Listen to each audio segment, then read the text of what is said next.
This is Fuel. Fuel for thought. Hello everyone and welcome to the video edition of episode 66 of the Fuel podcast, and I'm your host, a Smith called Keith. Now this episode features a very special interview with the chairman of the D&AD, Tim Lindsay. Now he's been point man for the creative charity for the last 10 years, having enjoyed a prolific and illustrious career in charge of several big advertising agencies including BBH, Y&R, Low Howard Spink, Publicis and TBWA. Now Tim has been putting himself fairly and squarely in the firing line from critics who accuse the advertising industry of trying to save the planet instead of trying to sell products, and of it being an elitist socialist industry. Is it advertising's place to have an environmental agenda? Isn't it everyone's? Are we recruiting talent that has a predefined political agenda, or are we just not attracting the right talent to provide a political balance? And is this really all on Tim and the D&AD? Also, how do you win those yellow pencil awards? Find out in this episode when Tim Lindsay answers all of these questions and more, plus he gives us his top 3 advertising campaigns of all time. But first, let's stop by the office of Jeremy Davis, who's got something to say about who's driving the creative car, the client or the agency. We've all experienced that strange form of indignant rage that accompanies what I call the "I could do it better myself" delusion.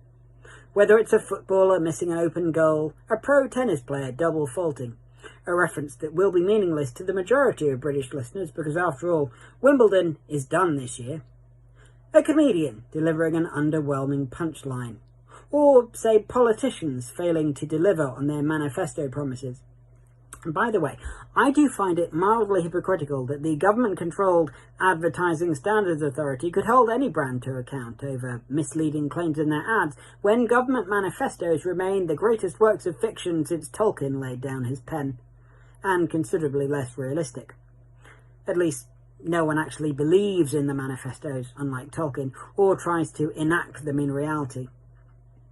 In the agency world, the equivalent delusion occurs when the leadership team decides they've had enough of clients not being brave or creative enough, and they're going to show them how it's done and launch their own brand. You can see the logic. They get so fed up of trying to convince the clients that what the category really needs is a brand new product format, specifically for millennials, or that there's more to design innovation and standing out on shelf than simply making the logo a bit bigger.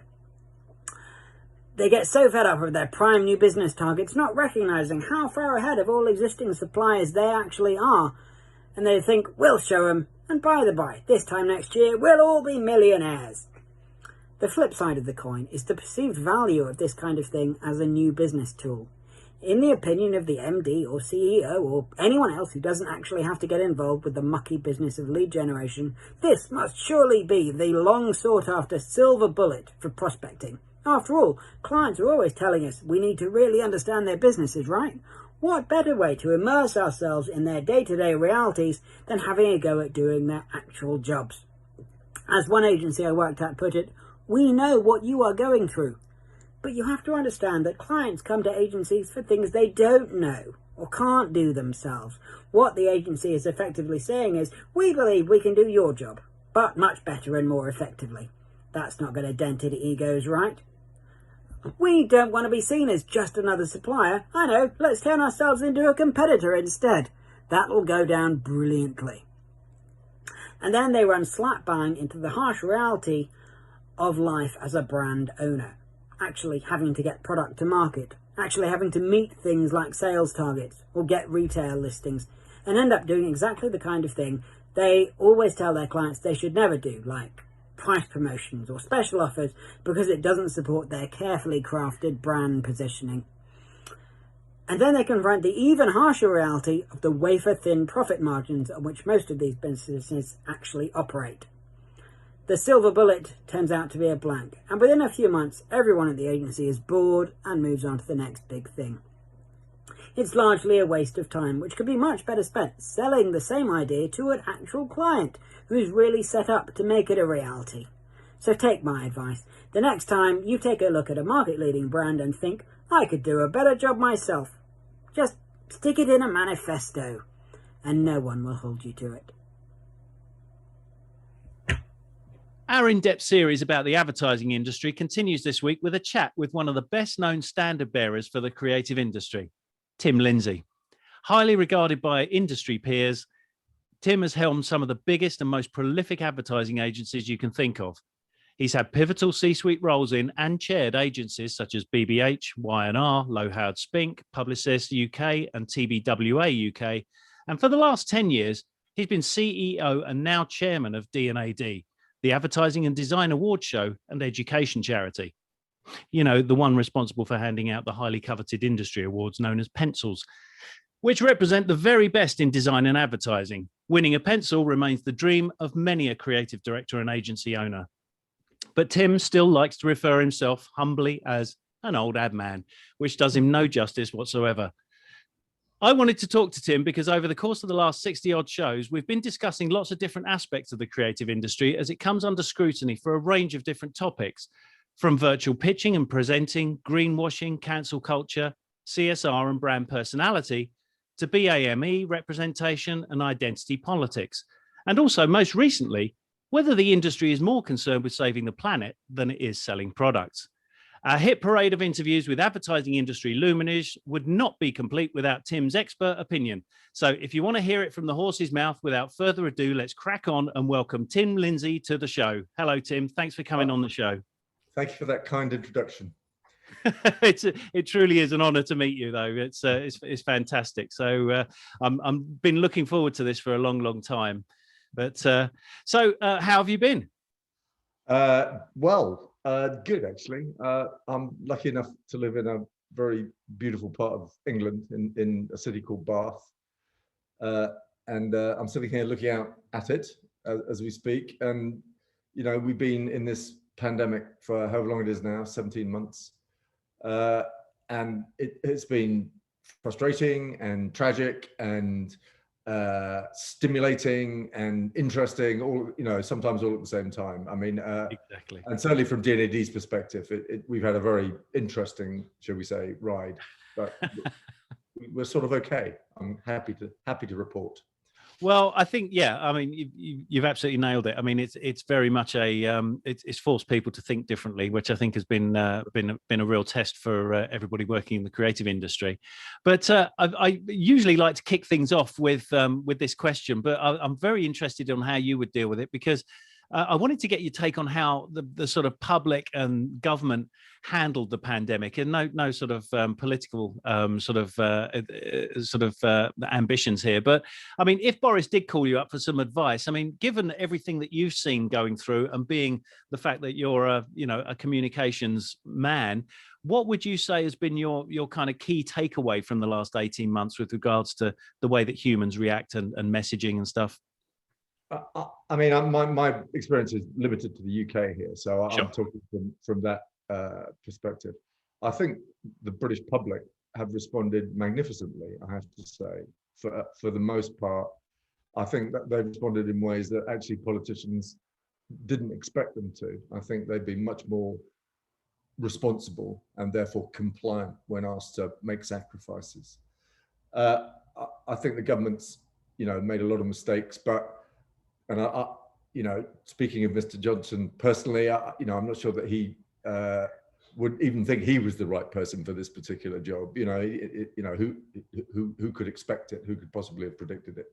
And I think they have made some mistakes. I think locking down too late and some very poor communication, actually, U-turns very late in the day that seriously messed with people's lives, particularly around Christmas, actually, last year.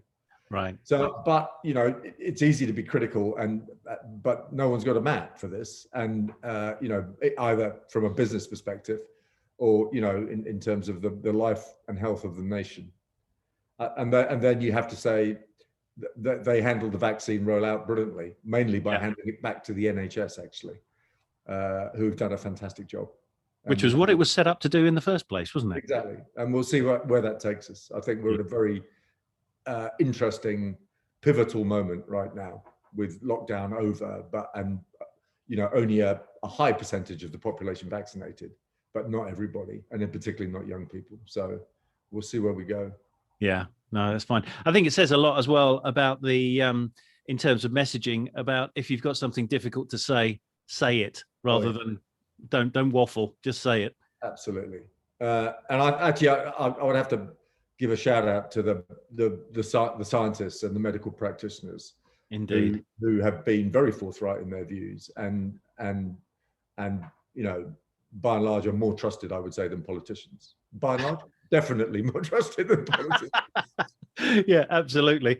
So, okay, so to the advertising business, which is obviously your specialist subject. I mean, just a bit of background. What brought you to the advertising industry? How did you get involved in it? Well, I never wanted to go into advertising. I wanted to be a journalist, and actually, I still get more pleasure out of writing something for a trade magazine than almost anything else. But I delightfully, but to my immense surprise, became a father while I was still at university, and it meant basically that I had to get a job and earn some money and be in London, which is where my partner was. And I kind of liked the thought of advertising without knowing anything about it. And jobs were a lot easier to come by then. And I started at Grey Advertising in London in 1977. Wow. On £3,000 a year. That was the annual salary back then. That's about, was that about the cost of a car then as well, wasn't it? Yeah, probably, yeah. Yeah. Yeah. Oh, fantastic. And so, I mean, it's always, I mean, you've never looked back since then, I guess. No, I've always, it's a cliche, isn't it? But, there's always been a new challenge and a new, something else to work on, a new agency to join. And I'm grateful to Grey, actually. It wasn't the most exciting agency at that time, but it was great training, P&G and all that. And I met some people who are still friends today, actually, bosses who are still friends of mine today. But then I quickly discovered that there were agencies doing more interesting work and sort of went in search of that. So, and I've just been lucky. A lot of success is just being in the right place at the right time, isn't it? And I've been lucky like that. I definitely, yeah. And as to the journalistic ambitions and stuff like that, any thoughts of book writing and things like that? No, I need a very good lawyer. I think it would be it would be too autobiographical and only interesting to a very limited number of people, and most of them would sue me, I think. So probably not, actually. Okay. Well, look, earlier this month, the D&AD, I mean, you announced the winners of this year's New Blood Awards, which, for anybody listening, champions the kind of emerging and young creative talent, with a series of industry set briefs across design and advertising disciplines. And this year's festival was held digitally, and this was, am I right in saying it was the second time of doing so? That's right, Keith. Yeah. Okay. And so, but the awards always they always work on a bunch of topics that I'd like to sort of cover with you. I mean, based around the sort of broader aspects of advertising. And we've had views sort of aired recently on the show about where advertising fits in the hierarchy of business, with some people calling it a profession akin to like accountancy, and others comparing it more to show business. I mean, firstly, I mean, does the advertising industry deserve the kind of credit for and reasonable billing in the world of business? Well, it certainly did, and I don't want to turn this into a sort of lament for long ago, but people loved advertising. They looked forward to new executions in campaigns. They talked about it. It embedded itself in culture. It created culture, actually. And people, back in the day, going back a long while now, said, they liked it as much or more than the programs. And now they don't like it as much. And I mean, it is a basic fact about our business that we made something that people liked and enjoyed, and now we make something that people try to avoid, by and large. So is that because of the proliferation of it, do you think? Is that because there's just so much of it? It's at you every minute of your waking day, isn't it? And people have become very adept at screening it out, whether that's on a screen or in a street. So I think advertising is a very necessary component of business. I think selling our clients' stuff is important, because that does create jobs and tax revenues and, prosperity and so on. I think this idea that advertising is only the rocket fuel of capitalism, which is how it's been described, is patently nonsense these days. I think that there's a huge debate around the degree to which we're at least complicit in encouraging overconsumption on a planet that can no longer sustain that. And we're getting very serious very quickly here, but no waiting around there. I think advertising has got a huge responsibility to find ways of helping clients grow their businesses and make profit in a sustainable way. And that's quite a big part of what D&AD, talks about, writes about, awards, celebrates, and campaigns for now. And that's not to everyone's taste, by the way. Some people think we're absolutely out of line in taking what is seen as a sort of political stance with a small p, that we should just confine ourselves to, It's very brave, though, isn't it? Really, I mean, if you think about it from an industry perspective, to be able to look back in on itself and to say, are we doing the right thing? Are we pushing too much? Are we, whereas, really what you, in theory, if you looked at the paper, looked at it on paper, you basically say, well, screw the consequences. This is our job, Yeah, you can't say that anymore, though. We've sort of hidden behind this excuse that, we're simply advocates for our clients' products for far too long. And no one would now say that about cigarettes, although cigarettes are still advertised in some part of the world. Attitudes change. And, it just is not realistic for us to take that view that all we need to do, our only role in business, but in society, is to flog stuff. We have to do it much more thoughtfully than that. I mean, there's a thing called Earth Overshoot Day. I don't know if you or your listeners are aware.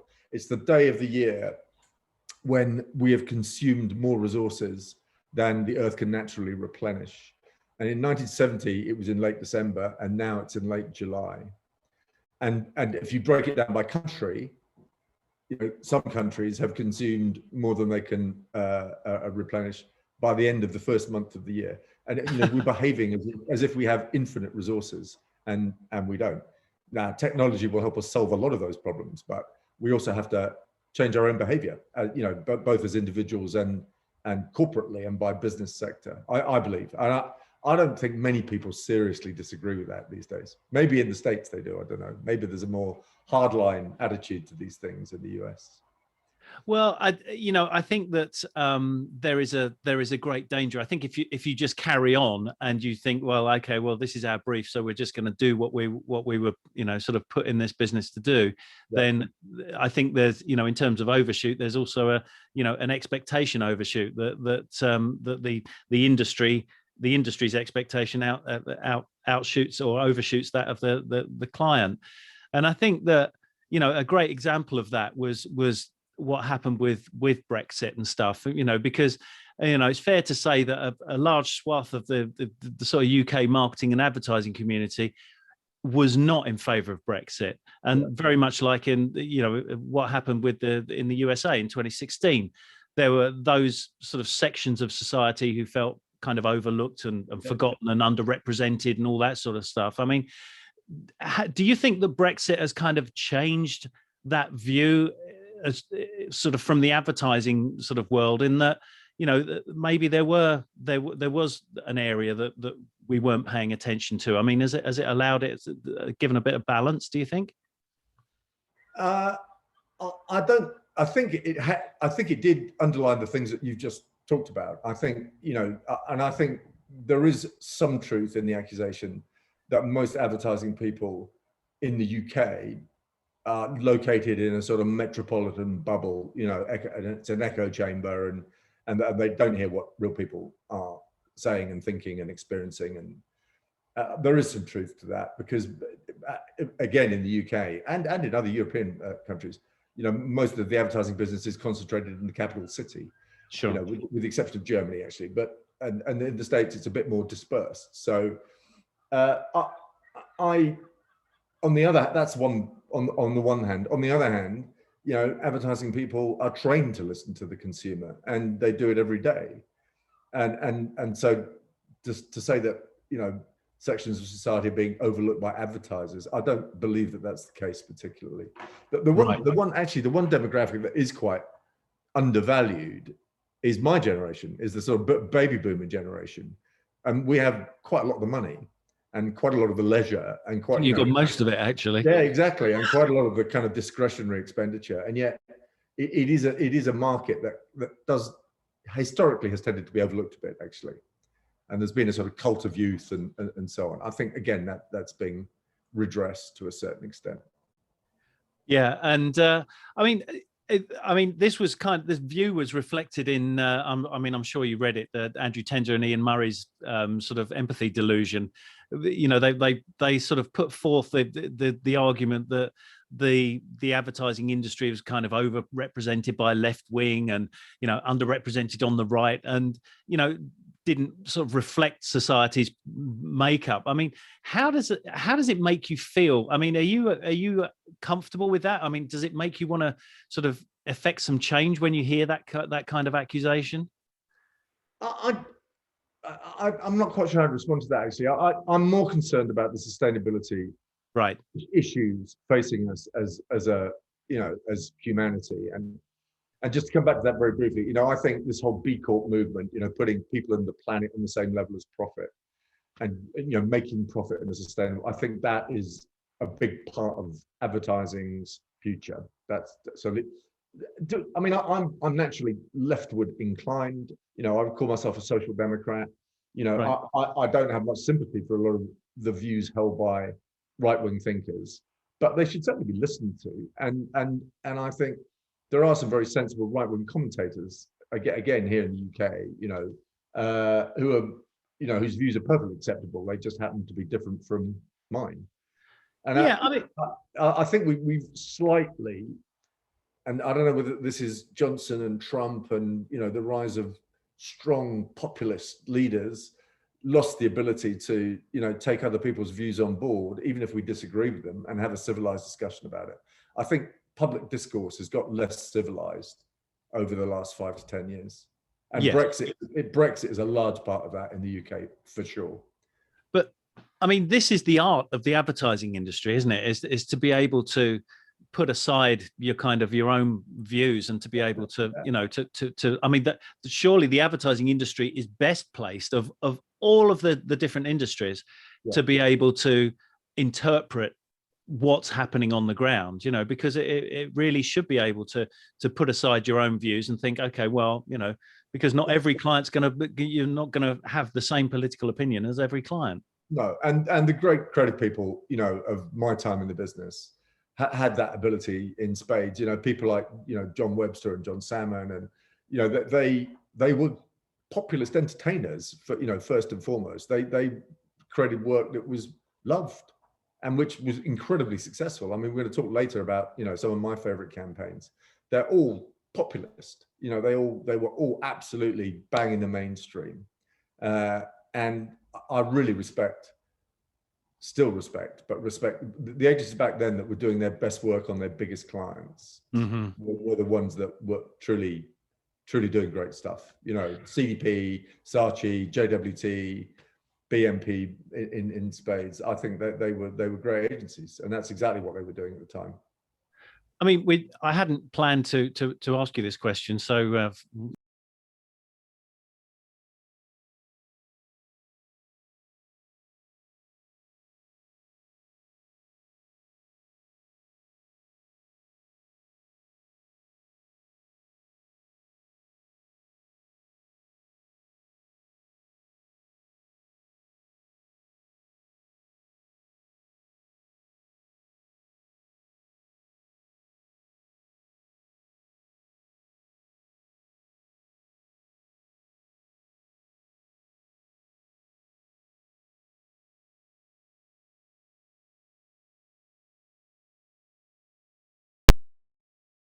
discussion to be had around the things like where you get a company like the agency Anomaly or something that will work hand in glove with a client to to share in the profits. I mean, do you think that may increase the sort of creative capabilities at all? So I've written about this quite recently, actually, so it's very fresh in my mind. So Okay. there's a huge debate brought on by the pandemic about burnout and work-life balance, and how, the rewards for being in advertising are not what they were, because people are on Zoom calls the whole time. Their home lives are intruded upon, and a lot of people are either being decided they don't want to be part of this industry, not coming into it, or leaving it. And it's a bit of it's a real problem right now, and people aren't being trained properly and all the rest of it. And so there's all this discussion going on about burnout, work-life balance, all the rest of it. But the true reason for it is almost always completely ignored. And the reason for it is that clients don't pay their agencies enough money. That's the reason for it. Because the conversation with procurement, which has been going on for 30 years, never comes to an end, has only ever gone in one direction. Now, the agency business has not been clever, because in 150 years, we've invented two really rubbish remuneration systems, commission and cost plus. But cost plus is the worst way to remunerate a creative organization. And whereas, and I look back to the 90s when I was CEO of Low Had Spank, which was a fantastic agency, well before I joined, by the way. It was a fantastic agency. We had tough clients, who paid a proper amount of money, got fantastic work that drove their businesses. And, Tesco and Stella, which I might talk about later, were two of them. And there was talent everywhere you looked in depth. And, that's what they were buying. And they weren't asking for multiple executions, because, that all becomes part of this discussion as well. But the main thing is, now there is not enough talent to get the day job done in most of the agencies that I encounter, let alone the almost continual pitching that goes on in order to try and fill the bucket, which has always got a hole in the bottom, the revenue bucket. And well, it's just not acknowledged enough. And I haven't got any clients, so I can say this. It's harder for people who are running agencies to say it. So anyway, I wrote an article, it paid a campaign. It got quite a lot of debate going, quite a lot of readership. I think most people, particularly creative people, agree with it, that they're being asked to do too much, too quickly, by clients that quite often bully them into doing that. And frightened agencies never do good work. They just do lots of pretty shit work really, really quickly. It's a problem. Well, I bet you're glad you asked that question. I am. I tell you what, hats off to you, because that was it was just something that occurred to me while you were talking there, and I just thought I have to ask you this, because it is something that always comes up, and and people kind of sort of nibble around the edges of it. So thank you very much for stepping in and speaking up for that. But, fantastic, well done. Now I wanted to just get back on. There was just an observation back on that Tenzer and Murray, because they will be coming on the show at some point soon. And but I noted when I was reading that research that one of the sort of the or part of the demographic of people they surveyed, only 8% of it were SME agency owners. And I think there is a good argument for the case that that it didn't sort of represent the sort of feelings of a lot of sort of smaller agencies as well at the same time, which you do look after, don't you? We do. I haven't read the research, by the way. I have read about it, but I can't. We look after. We provide services to the whole range of advertising and design agencies and studios. I mean, and they enter our awards, the professional awards. So yeah, we have a very sort of broad range of contacts. And there are big differences between the network agencies, as you can imagine, and and the smaller and the independent sector, and huge differences between the advertising part of the community and the design part, actually. But it's always been actually one of the things that makes D&AD challenging and interesting, actually, the fact that we're there for both those communities. Such a broad church. It is. It really is. Yeah. Yeah, no, that's fine. Well, now, okay, so we touched on it, but the New Blood Awards. I mean, I understand. I mean, the judging panel is the industry's leading creative. So, I mean, it's all about peer group approval, which I think is, is fantastic because it's the industry judging itself. And the black pencils are a kind of a great indicator of how the sort of where the new talent is coming through and how it's expressing its creativity and stuff like this.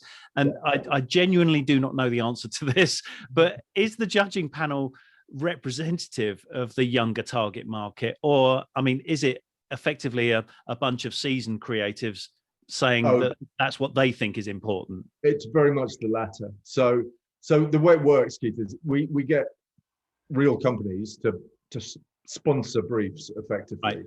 So there are between sort of 15 and 20 every year, and the tutors in the arts universities use them as teaching materials. And that's what generates the work that is entered into the New Blood Awards. So that's how it happens. And it's pretty international. I think we get entries from 40 countries or something. And we judge that work in almost exactly the same way that we judge the professional awards. So it's senior creative practitioners, using their, wisdom and experience and, expertise to look at this student work and decide, and score it, evaluate it. And so the clients that set the briefs also are part of that judging process. But by the majority of each jury is creative people, creative practitioners. Right. That's how it works. I mean, is there any sort of thoughts about bringing on people that are the younger demographic, the target market for some of these things? I mean, is that ever a sort of under consideration?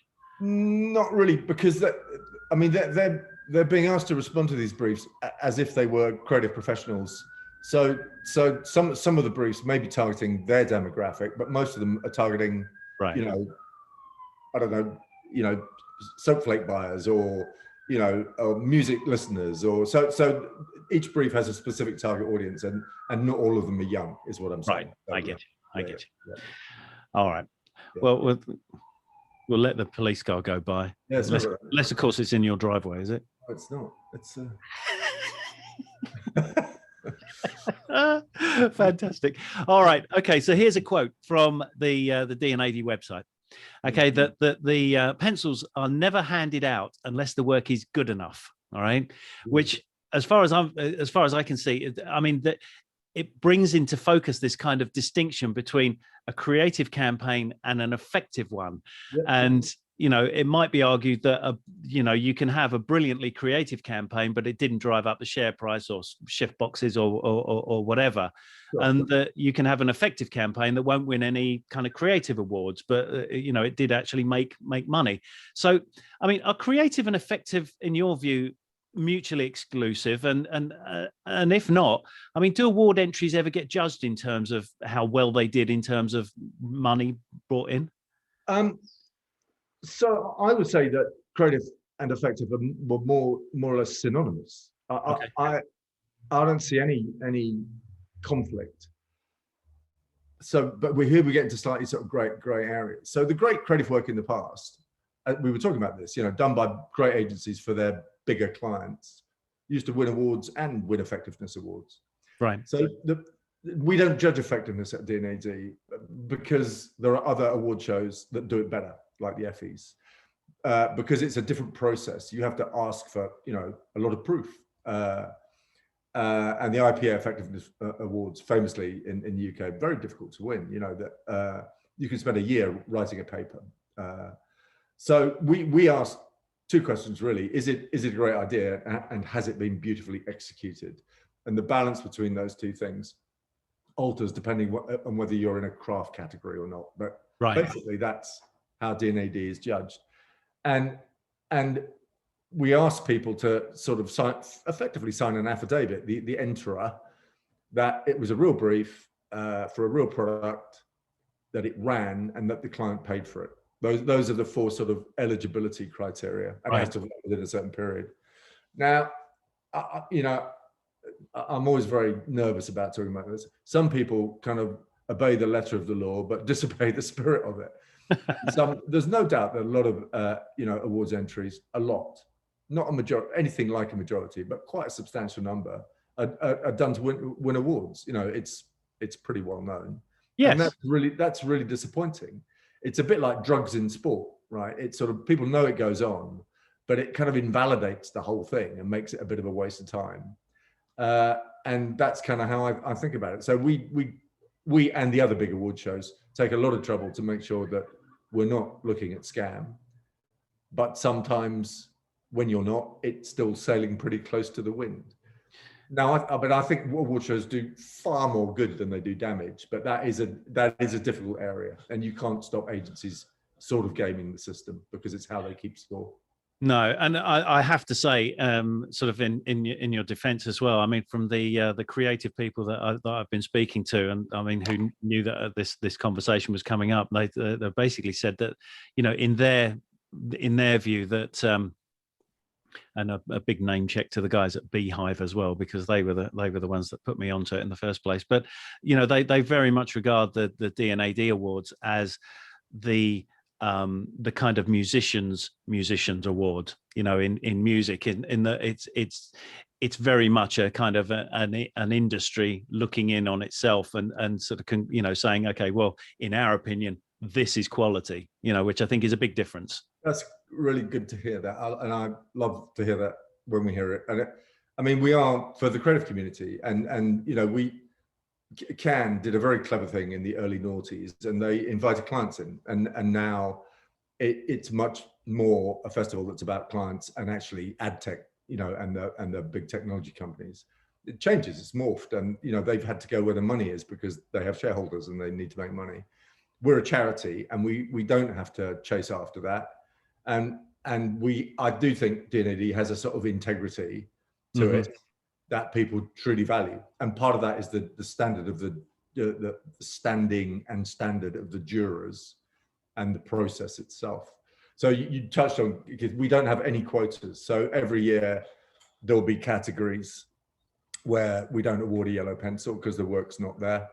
And some years, it hasn't been one for a while actually, we don't award a black pencil because in the view of the jury that there's nothing that's seriously groundbreaking, which is what black sort of merits. Yeah. And just as a question off that, then, I mean, has that number? I mean, have you been more discriminating, sort of, in the last few years? I mean, have you noticed that you are handing out fewer awards, or that number is increasing? We have been pretty consistent. So about 8 years ago. This is very technical stuff. I'll go through this very quickly. We publish an annual, which is it's called Getting in the Book, and that is the sort of first step of, and then out of that work, some gets nominated for a yellow pencil, and then from the yellow pencil group, some gets nominated for black. We didn't used to give pencils for getting in book and being nominated, so we only ever gave out about 70 pencils in all, out of an entry of many thousands. And we thought that was unfair. Getting in the book is a big achievement. So we created a wood pencil and a graphite pencil level. But we still give the same number of yellow and black. We have increased the categories a bit, but I think we gave 65 yellow pencils this year, and that would have been 10 years ago 55 probably.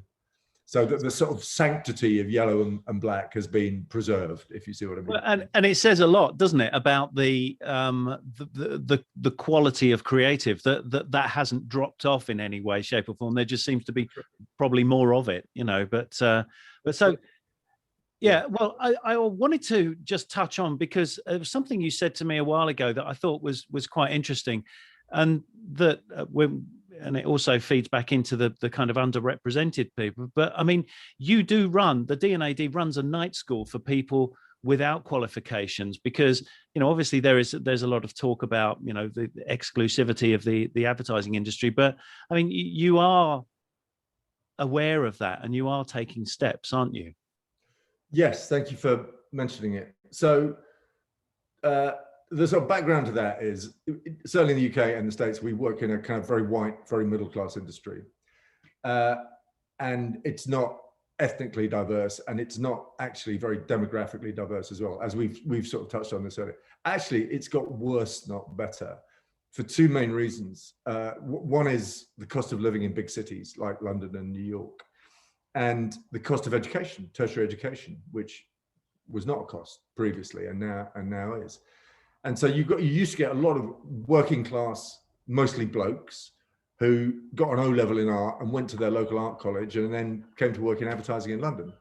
And there were multiple ways into agencies as well, through the post room and the studio and messengers, and nearly all those doors have closed, okay? And now, unless mummy and daddy have got a flat that you can live in, it is almost impossible to get a foothold in London and do an internship or a placement, you know, for little or no money. Right. And it's made the industry more samey, more homogenous, and that's a bad thing. I think everyone agrees that, you know, more diverse workforces create better solutions. That's kind of not really argued about now.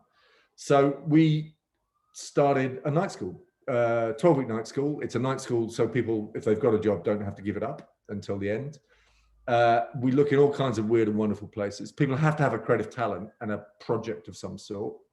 And we assemble a small group, usually between 15 and 20. We put them through this. We've run it for 6 years in London and 3-4 years in New York. Right. And about 70% of the people who've been through it have now making some sort of living in the creative industries. And they come from a very, very wide variety of places, believe me. I mean, some of them don't even know anyone who works in an office. You know, they don't have any role models. And the pastoral side of that, the sort of, you know, the care side of it is as important as, you know, teaching them how to think and create and present and all that sort of stuff. So it's the program I'm most proud of at D&AD. Oh. We're just about to export it further. We're going to start it in Sydney with the help of Google, actually, who've been extremely generous. And after that, probably Sao Paulo. So it is the best thing we do because it's about creativity, about creative excellence. It's about more diverse talent. It's about recruiting where the industry hasn't looked because it couldn't afford to or didn't know how to. Right. And it's about, you know, social equality, equality of opportunity, and it also brings the community together. London and New York, people love getting involved with it, you know, because the agencies and studios provide tutors and mentors and space and food and booze, and, you know, it's great. It really is the industry at its best, actually. I'm very proud of it, as you can tell. Well, okay. Well, look, I mean, connected to that, because obviously, you know, a lot of the new talent coming into the industry is, like you say, coming in from some very sort of odd places or some very unexpected places. And I mean, one of those surely is going to be through the influencer market, which, you know, obviously wasn't there 10 years ago, is now. Or the video influencers. Obviously, we've all been influencers at some part in our life. But I mean, the influencer market itself has kind of, you know, has opened up a whole kind of resource of creative people who are doing the full job, you know, from soup to nuts, you know, the whole sales, film, performance, messaging, the whole thing in one go. I mean, have you been able to see the kind of impact that social media and the influencer market has had on the creative process? I mean, does it give you heart? In part, yeah. I mean, coming back to what we were saying about how much people like or don't like advertising, there's always something that will take, you know, the place of whatever went before. And it never kills it, it just changes it, you know. So, you know, television changed cinema, and, you know, all that stuff that we're very familiar with. I mean, it's not something that I know that much about, and it doesn't particularly appeal to me. I have some problem with authenticity and you know, but it certainly works. And a lot of very senior people in our business, including my friend and old boss John Hegarty, have sort of got involved with influencer agencies because they see that as kind of an important part of the future. Part of me thinks it's a bit like what used to be called advertorial and is now called native advertising. And I don't know why anyone would particularly be persuaded by a lot of that stuff, because it's clearly paid for. It clearly isn't what it purports to be. I think sometimes it can damage the sort of authenticity and reputation of the brand doing it, and the platform carrying it, actually. I've had this discussion with editors of magazines here in the UK, and it's not a very popular view, but at its best, it's incredibly effective, and they have gazillions of followers, and my daughters are certainly influenced by it, and it's a big part of our future for sure. I'm sure. Creatively, it's interesting that these, as you just said, people are doing everything. They're filming, writing, editing, broadcasting from their bedroom. That's great. That sort of do-it-yourself thing is wonderful, I think, in some circumstances, by the way. It kind of reminds me of the way that the computer games industry sort of came about, and this could be a kind of a new renaissance for the advertising industry, in that you do have these people that are very much, like you say, working from their bedrooms or from their homes or whatever, but they've got all the kit that before used to be used to be only be able to be afforded to the advertising industry itself could only afford to have. And then then you've now got so everybody's got cameras and lights and God knows what. And so I mean, it does open up, there you go, you see, so it does open up the opportunities for for talent to emerge in lots of different directions. So I completely agree, and I think it's it's been true in the music business for a long time, Sure. And that whole broadcast yourself, stuff that started, back in the noughties, people like Justin Timberlake built his career on self-broadcast stuff. Lots of artists, started there. And I think in film and photography and music and possibly fashion and some other parts of the creative industries is fantastic, because suddenly, the means of production are in your hands. You're right, and you don't have to go to expensive others and pay them to, realize your vision. In advertising, I think it's more of a mixed blessing, but we could debate that forever, probably. Well, I think that there's obviously there's a sort of a large sort of wave of talent coming through that are their own creators and things like that, and I think it's nice to see that you do pay attention to that, and that there may be the possibility that could that could surface. Sorry, kid. Go on, go for it. I just want to quote John Haggerty again. He's got a wonderful quote on this. I don't buy this notion, which is sort of prevalent and has been sort of surfaced in the past with Edward de Bono, that everyone's capable of being creative. I think some people are much more capable than others, and some people don't have a creative bone in their body. And to encourage people to think that anyone could do anything, I think is just cruel, actually, because it's not true. And John had this great quote. He said, "Everyone's an artist, but not everyone should exhibit." It was his phrase, which I've often quoted and attributed to him. So I think that is true of advertising. Some things best kept to yourself. Yeah, it's you can be a singer, but as long as it's only in your own shower. But well, look, I mean, we did touch on it sort of earlier, but I mean, there is these days a lot of pressure, and you mentioned it a while ago, but for agencies to kind of to receive a pitch request or a brief or something that says send in your best 3 or 4 outstanding ideas, not one outstanding idea, but 3 or 4, and we often seem happier to accept the mediocre solution, because that way it doesn't upset the client or the audience or whatever. And this goes back to what you were saying earlier about challenging the clients and being there to to hit them round the head with something that's truly creative. I mean, how can the advertising industry drive up its own share price to the point that agency work does do that, and that clients are actually sort of happy to get 1 or maybe 2 at best, ideas, rather than 3 or 4 mediocre ones? Oh my God, yeah. Again, where do you start with this? I mean, the great agencies that I've worked at in the past. So BBH in the 80s was a fantastic agency in many, many ways, did great work. It didn't even do creative work for pitches. Our attitude, which the 3 founders started with, was, how can we possibly, solve your, communication problems in 4 weeks or 6 weeks? By the way, that was the length of time we used to get for a pitch back then, not 4 days. And so we never did creative work, and it became a big part of the agency's positioning, actually. And to the point where other agencies would complain that it wasn't fair that we weren't doing creative work and they were. And, so anyway, at Low Hat Spink, 90s, we would never present options to clients. Absolutely never.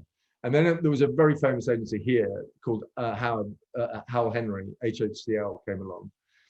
And they developed what came to be called tissue meetings, which were, here's a whole load of, embryonic ideas, have a wander around, see what, grabs you. At that point, you've made the client the creative director and removed, a good part of the reason why they've hired you in the first place. And I just don't get it. And I come back to what I said earlier, how many times do you hear this now? A client sees something and says, well, I like that, but could you give me 3 more ideas on Monday? And the agency works flat out over the weekend, produces 3 crap ideas on Monday, and the client goes with the first one. I mean, it's destroying agency life, and it's destroying agency finances as well, because you can't say no. There's always someone down the road who'll do it cheaper and quicker. And it compounds the problem, which is there's not enough money being paid in the first place. And now people are being asked to work, 3 times as hard. I hate it, actually, I have to say. And I can afford to get emotional about it now, at the end of my career. And I can look back at the times in my career when the agencies I worked for or ran would never let it happen. And they were much, much better places as a consequence. Right. So how you get it back, I'm not quite sure. I mean, it may be it's gone too far, and clients now expect to have a central role in the creative development process, and that includes being creative director effectively. But then why hire an agency? It doesn't make any sense to me, I'm afraid. So, and I sound like an old grumpy old man when I say it, but I do believe it. Well, I think that again, this comes back to what you were saying earlier about the fact that a good creative idea does challenge, it does ask a lot, and it does make clients go, have I got the nerve to commit to this idea? And nowadays everybody wants a risk-free advertising campaign, and I think risk-free means mediocrity. It means sort of trying to sort of skirt around all the issues instead of confronting them, which advertising's always done. Absolutely. And another of my old bosses, Sir Frank Lowe, used to say, the biggest risk you can take is not to take one. That's the biggest risk. There you go. It's very, very rare, almost vanishingly rare for an advertising campaign to actually damage a brand. But it's absolutely commonplace for no one to notice or care, after they've seen your ad. That's the default position now. Can I tell a very quick funny story about at Lowe, we had the platform is yours. We had the Stella account, which did some very famous TV advertising. And we had a wonderful client. Actually, he wasn't that great with the ads, but he was a fantastic guy called John Durkash. And we had presented a script, which was called Last Orders, and he didn't like the ending. And so we said, well, we think the ending's right. And he said, well, I don't like it. And we said, well, we think it's right. And we've been working on this for a long time. And we made some very fine commercials for your brand, and we think it's right. And he said, well, I don't think it's right. And in the end, I said to him, if you want another ending, John, you have to go to another agency. And he backed down, okay? Wow. And then in a pre-production meeting with the very great Jonathan Glazer, who's a fantastic director, after it, John Glazer came out, he said, you do know the ending shit, don't you? And he rewrote it really brilliantly. I wish I could show you the commercial, because the ending is actually the best part of the commercial now. Wasn't the Last Orders right? So wasn't the Last Orders one the guy in the guy the old fella that walks into a bar or something? No, he was in bed and he kept asking his relatives and it ends up he asked for a pint of Stella. And, that's right. Yeah. Anyway, and there's a bit of business at the end with a priest and a coat and an empty glass, and it's brilliant. Fantastic, that's great. But and brave of you to put that one out there as well. Yeah. But and so on to matters to do with fuel and fuel for new business. I mean, the genesis of the idea behind the podcast itself is that we always like to sort of touch the idea of new business and new business generation, winning new clients. I mean, how do you think that the process of winning new business for agencies has been changed by this pandemic? I mean, obviously we're all in front of computer screens now. I mean, do you think it's going to be have a lasting impact on the business? I hope not, because I think choosing an agency is mainly about choosing a group of people and asking them to, produce work and, strategy and work and all the rest of it. It's just a means to an end, which is, right, can I work with these people and can we do great stuff together? Those should be the questions that the client asks. And I think it's much more difficult to ascertain that like this. But I think some clients will be encouraged to think that they can almost mechanize the process. I mean, it's already happening, isn't it? I mean, you get sort of particularly media pitches actually, but also creative pitches where, agencies are invited to, send their lowest bid in, and it just becomes a financial race to the bottom. And if that's how clients want to choose their agencies, then fine, but they won't get good work out of it. It's not gonna translate, is it? I kind of hope that we do come back, we'll come back in a hybrid way, obviously, but I hope pitching doesn't become overtly digital and mechanized, because I think we will miss the human element, and it's the most important element. It really is. Yeah. Well, I mean, related to that, I mean, obviously, given all the technology and, encompassing discussions like, the Facebook and Cambridge Analytica and stuff like that. I mean, what's your views on the sort of the way that big data plays into the creative process? I mean, do you think it helps, or, maybe like back in the sort of 70s and 80s when, there wasn't that much data around and it was about imagination? I mean, do you think that too much data can actually harm the creative process? I think it can harm the regard in which advertising is held, because as we all know, you Google, something, cups, and 10 seconds later an ad for cups appears on your Facebook feed. And the whole surveillance marketing thing is, I mean, it's not scary because we've learned surveillance marketing. Well, it is, isn't it? I mean, and so what the data is doing is it certainly has an element of off-puttingness for people, because they don't kind of like, what's happening to them when it comes to commercial messaging.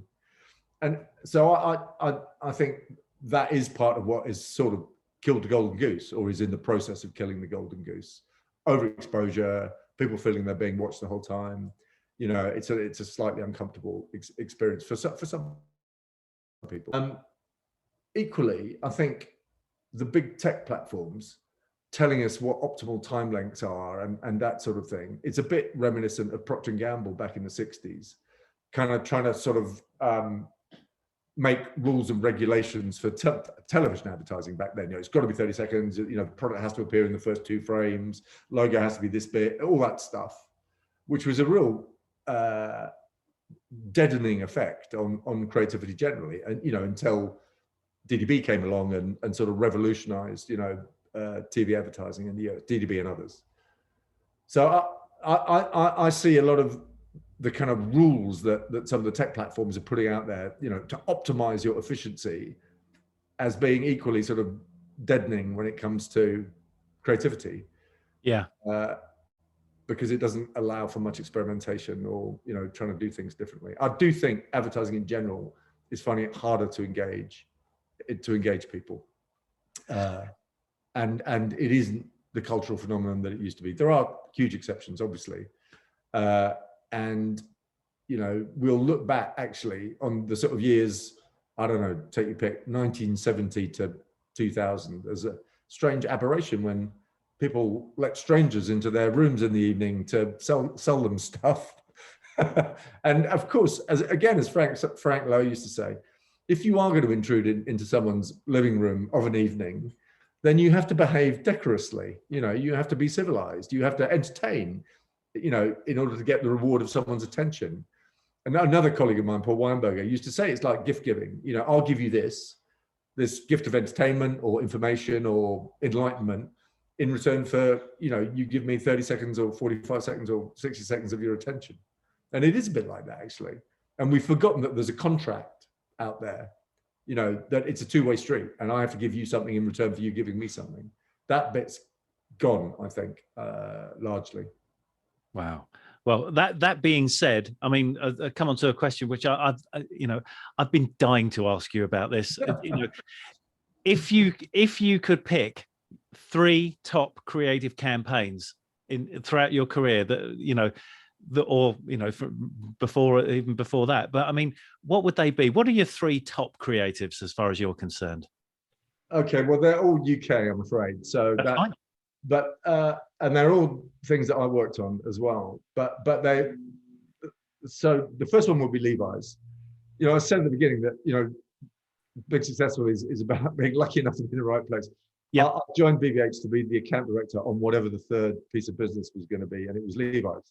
So I ran the Levi's account through the 80s, and we using 501 as the product, we kind of relaunched the company with some advertising that became quite famous. In fact, the star of the first commercial is a guy called Nick Kamen. He very sadly died. Oh, yes. Quite recently. He's a lovely guy, fantastic bloke. Anyway, and that campaign, it sort of didn't reinvent Motown music, but it kind of reintroduced it to a new generation. And it made that sort of mythical, America that probably never really existed, fashionable again. And it sold gazillions of pairs of 501s. It made about 15 old records #1 again. It was a fantastic campaign to work on. I mean, it was really, really good fun. I can't tell you some of the parties I went to. And, we used Brad Pitt in a commercial before he became famous, and used with some really great directors. It was the account in the agency that everyone wanted to work on. And it was good because we were in popular culture. We were helping make it, Was that anything to do with the client, with the fact that Levi's were a good client? It was everything to do with the client, Keith. Right. A lot of the clients at that time were Vietnam vets. It was that generation. And the president of Levi's Europe was a fantastic guy called Bob Rocky. And when we presented the first 501 commercials, there were actually 3 scripts, although we only made 2 in the end, and a press campaign. We presented for about 10 minutes, and he said, "Will this work?" And we said, "We truly believe it'll work." He said, "Let's do it." That was it. It was literally a 20-minute meeting. He was a fantastic guy. Fantastic. I can't speak highly enough of him, and well done for pulling me up on that actually as well, because it's true of all these, the ones I'm about to mention. All the clients were all fantastic, and there is an old truism that clients get the advertising they deserve, and they did. Yes, sure. So sure. yeah. Okay, yeah. So that's one. So second one. The second one's slightly surprising, probably, was Tesco. Okay. And they were also great clients. They're tough-minded retailers, but they paid the agency a fair amount of money, and they got brilliant work. The same colleague, Paul Weinberger, wrote this line, "Every little helps," for them, which they didn't particularly like at first. Which still goes in everyone's head. Yeah, and it became the company strategy for a good long time. They still use it, actually. And it was written in 1992 or 3. And we developed this campaign using 2 wonderful actresses, Prunella Scales and Jane Horrocks. And we made about 75 commercials. And some of them were, pretty, salesy, literally in some cases. But they were funny, they were well written, they were beautifully acted. People loved seeing them. And it made Tesco by far the #1 supermarket for a long, long time. Their competitors really didn't know what to do about it. They kept trying to get their own Dottie campaign and failing. And even Terry Leahy and Tim Mason, who were the 2 main clients, both fantastic guys, would admit that the advertising had quite a big role to play in the success of Tesco at that time. Yeah. I would say I would make the role a bit bigger than they would, but they would definitely acknowledge that it helped drive the business. And it also actually, and this is I think it's quite interesting, Every Little Helps became the sort of, those were the standing orders to all 350,000 of their employees. Your job is however infinitesimally, to Just to improve do the it. shopping experience of our customers. That's great, isn't it? I love that. And was that intentional, or was that just a nice byproduct? I mean, you're going to say it's intentional. I don't think anyone knew when it was presented how significant and influential it would be. But when they did realize, they got behind it Right. really, really fully. So no, I mean, obviously it was intended to be, Yes. you know, but I don't think anyone knew how successful it was going to be. Yeah. Great. And number 3? Stella, actually, for the same reason, which is there was this stupid little brand of Belgian lager. I mean, it's hard to remember that, you know, and Whitbread this is back in the 80s. They said, well, there was a fantastic client, a guy called Anthony Simmons Gooding, who actually became chairman of D&AD later in his life. He was the Whitbread client at the time, and CDP with the agency, and they ran these very, very clever, witty, beautifully written press ads. But the brand was tiny, and it just sort of grew year by year until it wasn't so tiny, and it generated a TV budget.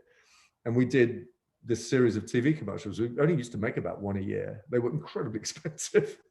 Sort of, again, a sort of mythical place in the south of France. You know, it's a Belgian lager, okay, but why not? You know, Jean de Florette music, all that stuff. And I actually said to the same client, I don't think this commercial is going to work as a 70-second cut down, John. I mean, some of these things were 90 seconds long. The public just loved it, and no one really knew why, if I'm honest. But they loved it, and it became the biggest grocery brand in the country eventually. And then actually, the ownership changed, and InBev started to take some of the quality out of the product and the packaging, and it sort of fell on its face, and now it's just another lager. But for a time, it was, you know, people used to go out on Stella nights. It was very special. Yeah. I mean, it was the premium lager at one stage. It was good product too, actually. It really was a good product, and there weren't as many premium. There wasn't as much premium competition at the time. But I mean, the reason I've chosen all 3 of those is they drove each of those brands to absolute stonking brand leadership. So the creative work was fantastic. The clients were all fantastic, and they were commercially incredibly successful campaigns, and that's what it should be about, I think. That's fantastic. Well, look, I'm going to put links to all those ads in the show notes as well, so that everybody can see what you're talking about. Because I think, you know, if you haven't seen any of those 3, then especially Prunella Scales as well, very funny in the Tesco's ads. But so yeah, we'll put those on the links in the show notes. Now, moving on, I've got to congratulate the D&AD and your team on its search engine work. I mean, I don't know whether you probably do, but just searching for anything to do with D&AD or pencils and stuff like that, pages and pages come up from the D&AD. I mean, you've got an absolute hats off, excellent web team.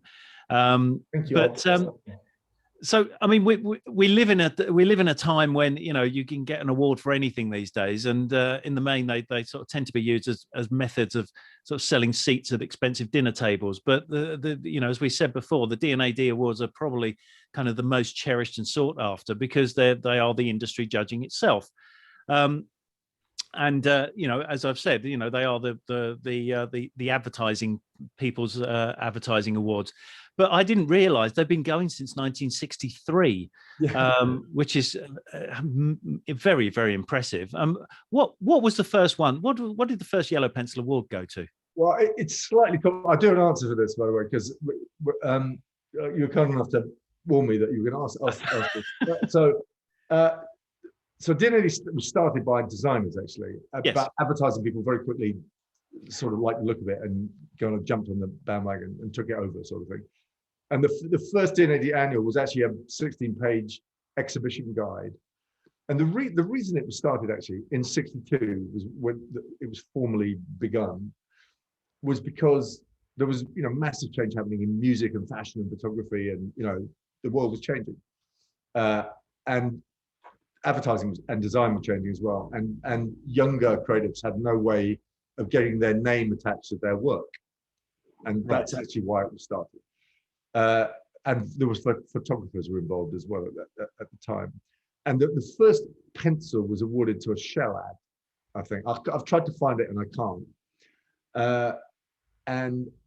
But then there was some really interesting and fantastic work awarded early on, including, film titles for James Bond, but whatever the James Bond movie was in '64.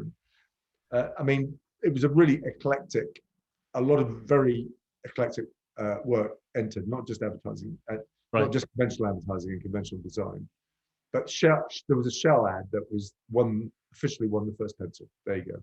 Fantastic. Well, that's good, and I'm sure I know a couple of people at Shell. I might try and see if I can. I'll try and dig it out. I will try and I'll try and dig it out. Yeah. So, I mean, what in your role as chairman now? I mean, what are your ambitions? What's the grand plan for the next 5 years for the awards? That's a very good question.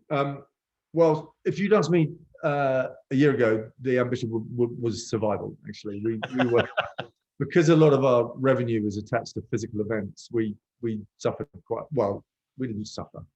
Commercially we had a problem, and we have shrunk by half actually in terms of the number of people that work for D&AD now, which is sad. But we've delivered our programs digitally, obviously, including 2 festivals and many training courses. We run master classes for creative people.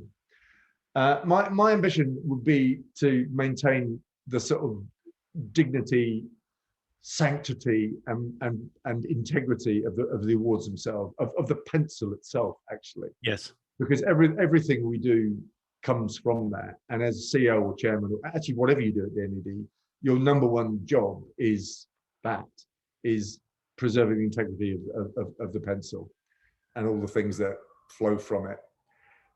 Beyond that, to get a bit boring maybe, I mean, we have to put digital delivery first now. So last year was the first year we didn't publish a printed annual, which caused a bit of a kerfuffle, but it had become a very poor way of distributing what is mostly digital or film work.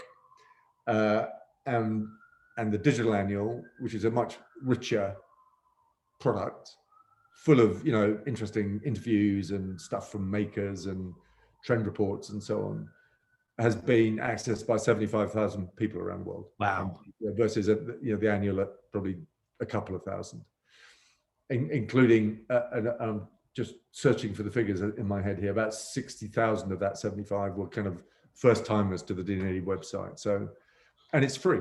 We're not charging people 80 quid for a book that will sit on the shelf. We're this sort of living, breathing product that is free to access and hopefully inspirational to the creative community around the world. So doing more stuff like that, this great content. I mean, you were kind enough to say, our content strategy is working. We have a fantastic content team now. Oh, for sure. Yeah. And driving more of that stuff, making it relevant, useful, stimulating. That's really what we're looking to do now. I mean, it could be a bit crusty and traditional. There are still elements of that. When I arrived, I sort of likened it to a medieval craft guild, with these craftsmen who trained for years and didn't particularly want other people to join them in their sort of little sanctum club. Yes.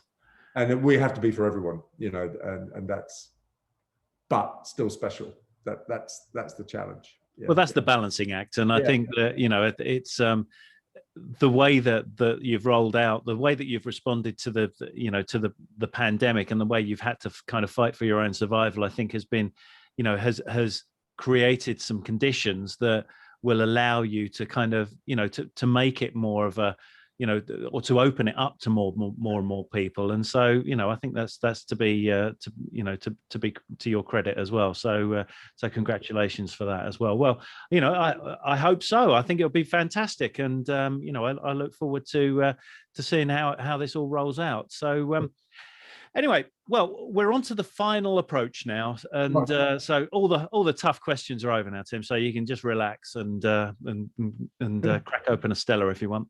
Yeah. But so I mean, questions we always like to ask our guests. I mean, so what do you do in your downtime if you have any? How do you like to relax?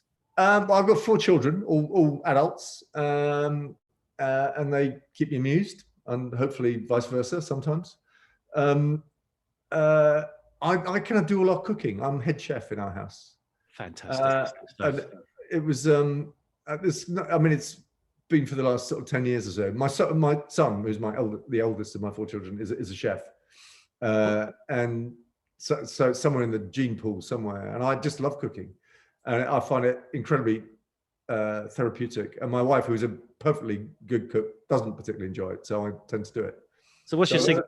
I find it very relaxing. My signature dish, I cook a lot of ottolenghi stuff because I like that kind of Middle Eastern, North African, lovely, spicy, and yeah. So he has plenty of harissa paste and stuff like that. The stuff, and sumac, and my whole weekend can be ruined when Waitrose is out of stock of sumac. It's a very middle class thing.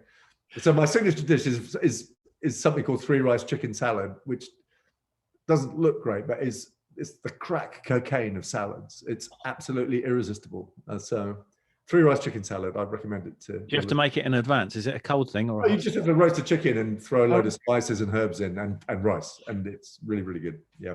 Oh man, I'm hungry now. Fantastic. Okay, and so we did call this. I know it's a bit of a dumb name now, but we did call it a desert island disc, but because we were just trying to take the piss out of the BBC. But I then quickly rebranded it to the Isolation Island disc. But it's really just a platter that matters to you. One piece of music that you'll always turn up in the car or shut the Queen up when she's talking and stuff like that, just to listen to. Yeah, gosh, this could be so many, Sure. Well, Spotify, actually, I have to say in passing here, has actually changed my musical tastes. But by Me too, yeah. To new stuff the whole time, I find it wholly beneficial, I've got to say. But I'm going to choose a track that I probably first heard when it came out, so about 1,000 years ago, and it's Waterloo Sunset by the Kinks, because it's the perfect pop song, actually, and I love the story it tells and the kind of images that it evokes about London and about Terry and Julie, and it always makes me feel better after I've heard it than I did before I heard it. So I love it. And it's got that generally, but I love it. All their music. That to me is a jewel. Yes, it's got that unmistakable intro as well, which is I think everybody who plays the guitar learns those. Yeah, exactly. Yeah. Fantastic. Well, that's a great choice. On the water, yeah. That's right. Yeah, exactly. Well, that'll be playing you out as we exit the podcast anyway. And finally, a book for our Zoom bookshelf. So what would your recommendation? So anybody coming into the industry, or a book you'd recommend for somebody to read that would enlighten them. I don't think that. Do you know what? There aren't that many great books on the industry. David Ogilvy on advertising is great about the theories and principles of agencies, and really completely out of date about the sort of practicalities of doing ads. That's worth reading. And another book which is also out of date, but which had actually quite a profound influence on me, is Jim Collins' Good to Great, and it is the one business book I think that it is kind of worthwhile all the way through. Most business books, have one decent chapter and then the rest is padding. Right. But the reason the Jim Collins book is worth mentioning is that the chapter on leadership has never been bettered, I don't think. And it's very counterintuitive, but when you think about it and then sort of compare it with the real world, it's full of fantastic insight and truth. And it's available online. You can Google the chapter. It's, as I said, most of the rest of the book is out of date because the examples he uses are old ones. But the chapter on leadership is magnificent, and I recommend it. Well, and you would know. Not really. I would not call myself a level 5 leader, which is his sort of top tier. Aspiring to be, but. Well, I also think a good leader is never in a position that they say I'm a good leader. So that is actually one of the qualities he mentioned. Excellent. And our final question is, what 3 words? This is the newest one we've come up with, which are 3 words that you associate or you would like to be associated with yourself. Yeah, God, like to. I don't know if I. So I'm quite loud. You know, I've got a loud voice. I don't really believe in telephones. That I think I have to speak in a loud voice in order to be heard. Not. And anyone who's ever sat near me in an office will attest to this. But I hope I'm not too annoying. But I am quite loud, and I've usually got quite a lot to say as well. So that's one thing. Right.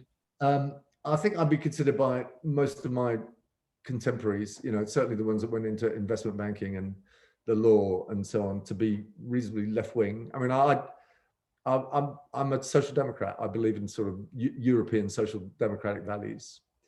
I was a sort of Blairite and still think many of the things that were done, you know, when Blair was Prime Minister were good things. There were some very bad things as well. You know, I believe in safety nets and equality of opportunity. And, you know, I think there's an awful lot has been done in this country to make it a decent place to live. I think Brexit was a huge setback, but I think there's an awful lot that needs to be done. And a lot of it isn't being addressed at the moment. You know, there are some startling injustices and inequalities.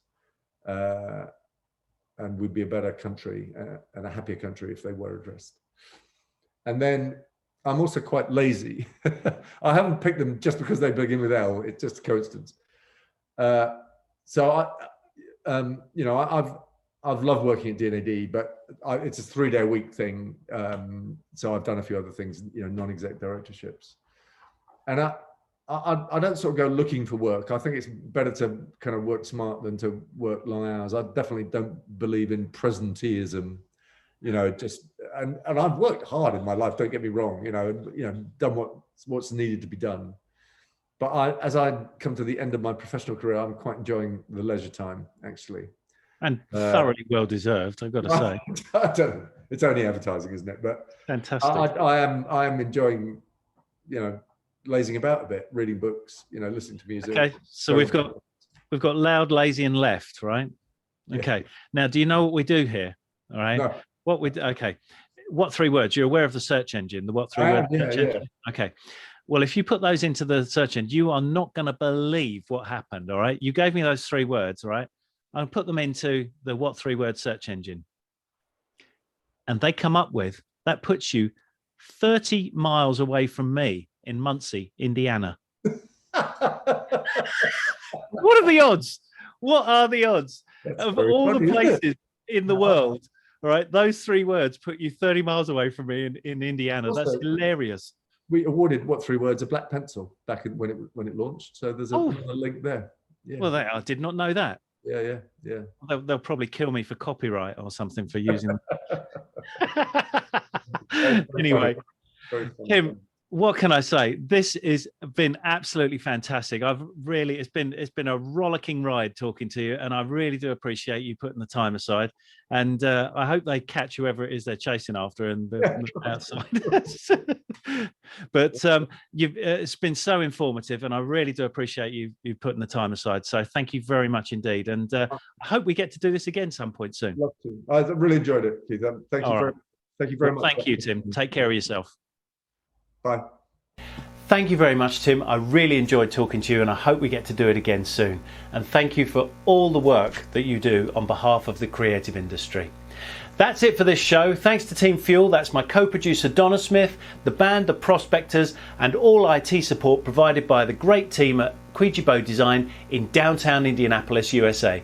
Don't forget to like this video, subscribe, or visit the show's website at www.thefuelpodcast.com, or send me an email or message me direct through LinkedIn. I guarantee I'll reply. Until next time, happy prospecting from the team at the Fuel Podcast, the show for the new business curious. And really, shouldn't that include you?